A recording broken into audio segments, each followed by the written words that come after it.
la princesse a demandé à Alberto de déménager du palais à la résidence de Roccagel, qui était le nid d'amour de Régnier et de sa femme et le refuge préféré des Grimaldi.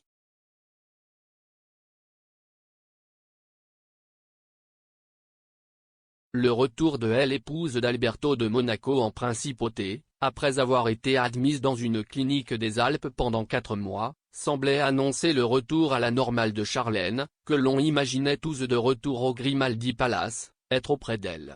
Enfants, Jacques et Gabriella, et son mari.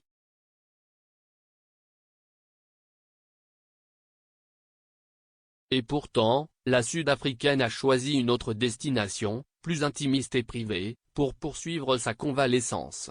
Voici le Roccagel, la résidence d'été de la famille royale monégasque, située dans un cadre idyllique, sur la commune de Peille, et avec une vue imprenable sur la principauté.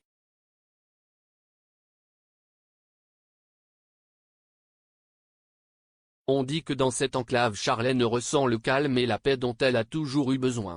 À tel point que, selon l'hebdomadaire Voici, elle aurait lancé un ultimatum à son mari, soit il lui permet de vivre définitivement dans cette enclave monégasque, soit il envisagera de demander le divorce.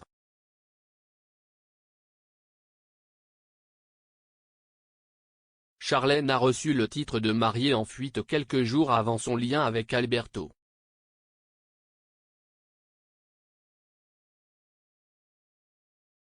Bref, si est un nouveau chapitre d'une histoire qui a commencé le 2 juillet 2011. Ce jour-là j'ai assisté à Monaco non seulement au mariage d'une mariée devenue princesse de Monaco, avec un traitement d'altesse sereine.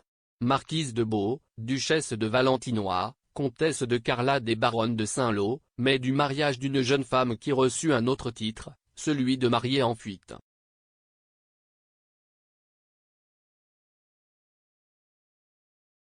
Depuis, 3 jours plus tôt, elle avait été retenue à l'aéroport de Nice alors qu'elle tentait de fuir la principauté pour ne pas épouser le souverain prince Albert.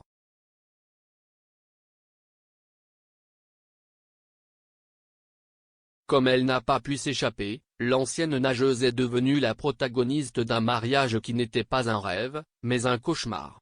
Dans celui-ci, Charlène était une mer de larmes, incapable d'arrêter un cri qui a commencé lorsqu'elle est arrivée à la chapelle improvisée, dans la cour d'honneur du palais Grimaldi, et s'est terminée lorsqu'elle a quitté la cathédrale Santa Devota, après l'avoir déposé bouquet de mariée.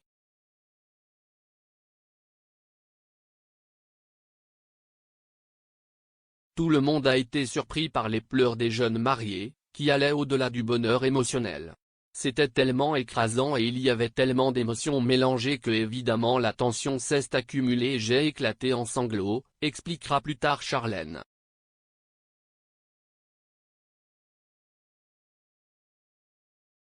Cependant, et selon ce que plusieurs sources ont informé le journaliste qui écrit ceci, la tentative d'évasion et les larmes de la mariée étaient dues au fait qu'elle avait découvert que l'homme qu'elle allait épouser était déjà père de 2 enfants illégitimes. Enfant et qu'un plus, il en avait eu un autre avec un amant lors de ses fréquentations.